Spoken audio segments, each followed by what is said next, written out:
Hello everyone, my name is Illona Anindya. I am from 1 Palimanan High School, Cirebon, West Java. Honorable judges and audience, I am the government team of the House, and this House motion is, this House would abolish primary and middle school years that group children based on age, and instead group them by the competency and intelligence. I do agree with this motion that this House would abolish primary and middle school years that group children based on age and instead group them by competency and intelligence. I have some arguments to declare here, but I certainly also have data to support my arguments. Firstly, age cannot determine the level of someone's intelligence. Okay, I would agree if age can determine the level of someone's maturity, but it can determine the level of someone's competency and intelligence.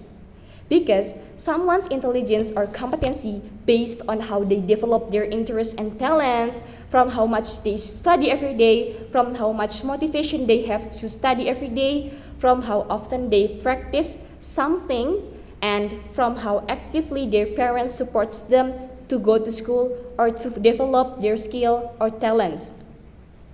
We can see the direct examples in our lives, both at school or at our society. Well, in the first case, we often find that young children who are under 10 years old can already read a long text fluently and with a clear pronunciation. In fact, many of them already have many talents and get many achievements from their talents. They often participate in some champions and Olympiads. They can also understand mathematics, physics, or astronomy in their everyday life.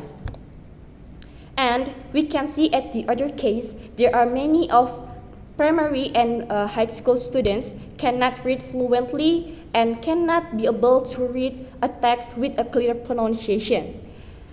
There are many primary and high school students don't know what talents they have or what skills they have. They also don't take part in many competitions or Olympiads. In fact, we cannot hide that there is a large number of students who are lazy to study, which is shown by the acts of truancy by junior high school and high school students in our everyday life. So, the conclusion of my first argument is that age cannot determine someone's intelligence. For example, a student in Bogor who is only 15 years old has been accepted into the medical faculty at the University of Indonesia. 15 years old is classified as a very young age and not even old enough to continue to university. On the other hand, many students who are age 17 or 18 years old cannot be accepted in state universities. So yeah, age cannot determine someone's intelligence. Next, my second argument is that everyone has the equal opportunity to get education, not limited by the age they have. If the government doesn't give everyone the equal opportunity to get education or school, it's the same as covering up the fact that everyone has the same equal right to prove the abilities they have.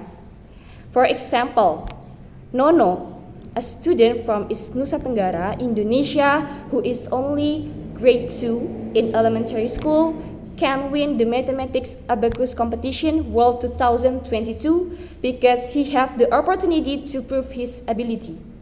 So yeah, that's the point. To give everyone, every student, every age, the same equal right to get education and to prove their talents and skill in many competition, many change, and many opportunities.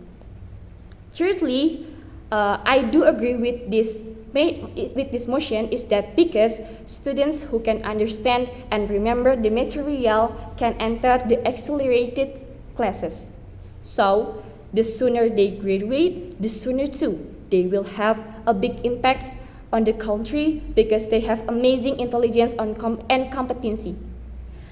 Okay, from the third arguments that I declared before, I have some conclusion about my arguments. So the conclusion is, I do agree with this motion based on my arguments and data I declare, especially on my first arguments that age cannot determine someone's intelligence and competency. Thank you very much. Wassalamualaikum warahmatullahi wabarakatuh.